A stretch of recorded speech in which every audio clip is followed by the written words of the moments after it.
Look, on a human level, obviously, Rosenior he's a young manager. He's got given an opportunity, but he didn't score in 5 games, mate. It was like, it was right so bad. He had to move on, right? But yeah. How do you feel about the whole situation? Because, look, Rosenior goes, it doesn't solve the problem that someone brought him in. Like, what is this project? I mean, there will be, and the quote said, a time of self-reflection. The fact that he was there for 106 days.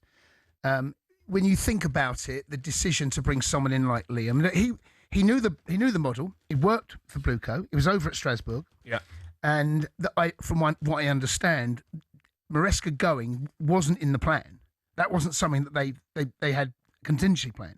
So I think this was thrown at their front door. The fact that Callum McFarlane came in and managed against Man City away, and managed to get a draw, that they had to react. They had to do something. And obviously, the decision when you sack a manager after 106 days, it tells you it didn't work. You don't have to be a genius to know that it was never going to work. But it did feel a little bit like that. And what was surprising is that when he came in, he actually got some results. But he had his first 4 games from first 4 different competitions: FA Cup, League Cup, Premier League, and Champions League. First 4 games. And it was midweek, weekend. This went on for some time. And I was saying to you, we'll start to see, hopefully, what Liam Rosenior has got when he's got time on the training ground with the players. And since he's had time on the training ground with the players and the heavy schedule has slowed down, we've got worse. Should get better. Yeah. Should be able to he's got more time to get his message across, what he wants. Well, it didn't. It completely bucked that trend. Completely. And, I feel for him. But this is football. This is the industry that you and I have been in for most of our lives. And managers come and go. It's now about what's the next best thing for Chelsea? What is the next best thing? Well, I mean, that decision has been made now. It looks like Callum McFarlane is going to come in for the rest of the season. There's a handful of games left, big games. What manager should you go for? What type of manager should you go for? Me personally, I think there needs to be a manager that has experience at a level where they have managed players that have won honours. We're talking about World Cup winner in our squad, right? Yeah. He's not been great, by the way. None of them have. Okay, let me point the finger at the players. They have been way off it. They need to look at themselves as well, because the performances for Moises has gone downhill. Cucurella's gone down. Pedro Neto, what's happened to him? Palmer's off the ball. And Enzo is off the ball. Everyone has gone. I can't put the finger in one direction. They've all been way, way, way below what's acceptable for Chelsea Football Club. But there needs to be a manager that comes in and has an ability to manage players that have been a World Cup winner that they can look up to. Yeah. And I don't think respect. Yeah, I mean, Jay, can you imagine if Liam Rosenior had come in at Wolves? That type of manager when you were there. This has gone in at Chelsea. Yeah. No. He's gone into the World Cup. Whether you laugh at it, gone into the World Cup, the Club World Cup.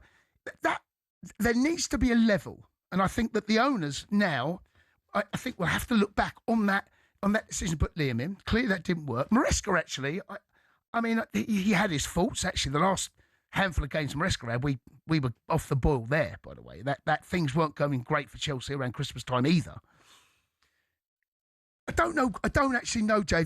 I don't know who that man is. Apparently, one of the boys in the office said that Iriola has been linked. Yeah. I think there's going to be that kind of, not lazy, but you can put, look, Iriola's available. Chelsea need a manager. But Iriola would be good at Chelsea.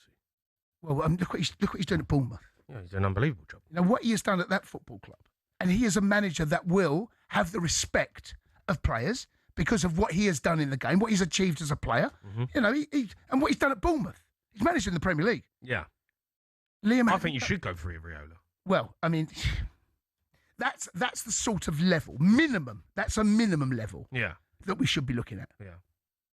All right, let's go to Benny, who's a Chelsea fan. Benny? All right, Benny boy. Good evening, guys. How are you guys doing? All right? Yeah, all right, mate. As usual. Yeah, look, you sacked your gaffer. He couldn't continue. I thought they might have kept him on until the end of the season, but they've made the change.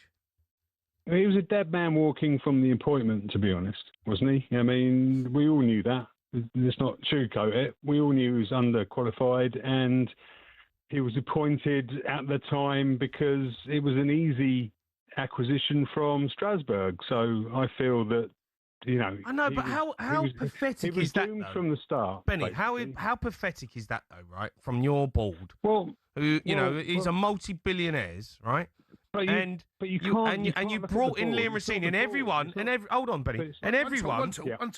And everyone. It's not the board though, is it? It's not the board. It's Lewis. It's Lawrence Stewart, Paul Winstanley, Sam Jewell, Joe Shields.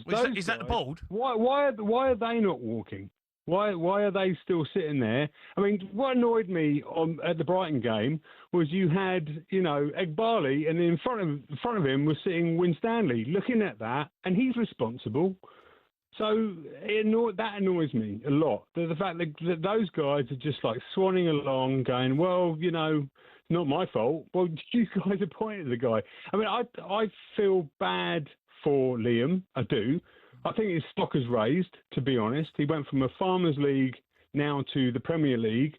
I wouldn't be surprised if he didn't get the Burnley job or the Wolves job next year. I wouldn't be surprised. And he's walking away with a good payout. So, for me, I mean, you've got to look at the people that are employing these people, and because the board are taking advice from those appointments. So I think there will be, and the statement said, a time to reflect on that, and that you cannot deny that the mistake has been made. If you're a second manager after just over 100 days, clearly something has gone wrong badly. You should not be doing that at any club, let alone one that's the size of Chelsea. No, and it's a huge job. And I think that what we may well see as the months go on, whoever they appoint, whatever the board of directors, Egbali, Todd Bowley, whoever it might be, makes that decision. I think we have to wait and see exactly where they go with this one, because they know this next decision, the biggest decision the club will ever make is who's in charge of the club, who's the manager, who's head coach. Sure, it's the biggest and most important decision, and you cannot afford to keep getting that wrong. But you've got owners that have no idea about British football, right? No idea at all. So they are basically at the mercy of people like Lawrence Stewart and Paul Winstanley, who are advising them who to bring to the football club. And I would say since the takeover, they've got, I would say, 95% of this wrong. And that then filters down to the financial issues that we now have. I mean, where's our front of shirt sponsor? I mean, that's such a big revenue for the club. I think we got one, haven't we? Well, to the end of the season. Yeah, I know. We haven't locked anything down next year. I mean, where's our long-term front of shirt sponsor? I mean, you look at Chelsea of old. None of this went on at our club. It was all really I mean, yes, I understand the whole, financial irregularities with Abramovich, etc., etc. But at the end of the day, the whole thing now is it's a bit. I don't recognise my club. Okay, all right, Benny. Listen, I appreciate your call.